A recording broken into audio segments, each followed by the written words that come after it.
On the last day in the life of a condemned school building, we had our last day. You didn't know that, but I already knew. As we played at being students again in detention, your arms raised in air shackles, trying to work up tears for better effect. The sun came out. It was too good to waste. So you leaned back on the circular stone table, even though no one else did and people stared at us. You didn't care. You hated rules, spoken or unspoken.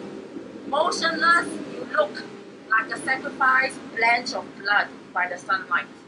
I sat beside you, upright, resisting your body's pull on me. Look, we can see the moon from here. Now? Serious? The sun's still up. Not quite believing you, I lay beside you, the heat from the table seeping into my bones. But you were right. The pale blue disc, almost invisible in the sunlight.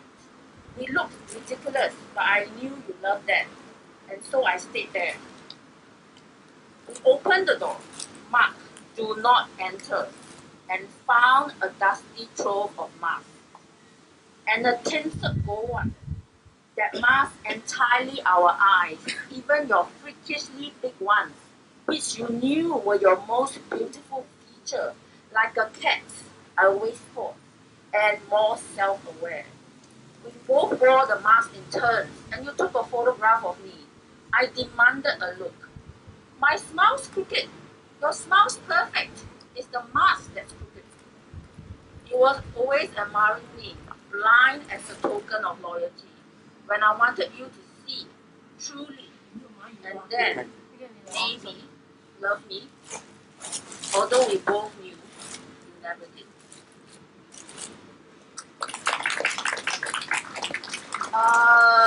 The next poem is set in an American house that no longer exists. Alone in an American house whose back faces the railway, I finally understand Edward Hopper and why he always painted rail stops empty of people, empty of purpose, empty of the train. The light falls evenly on the grey stone and the brown track. The stop signals the recursive wish for the train's return. The slate sky outlines the plain of despair. And that poem is dedicated to Jason Lee, very dear friend.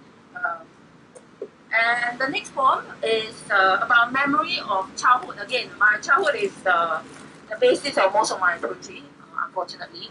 But I promise that my next book, the second book, will be my last book on my family, I hope. Oh, okay, anyway. The sea. And the sea is partly a place and partly a childhood memory, and is dedicated to Zero.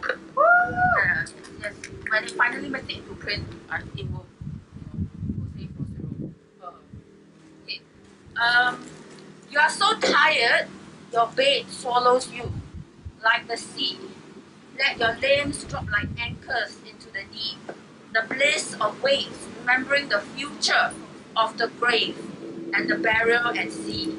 The body returning to water, its first and last home. The sea tucks you in, like Mama did, kissing your eyelids, salting them with dreams that dissolve when you wake. Thank you.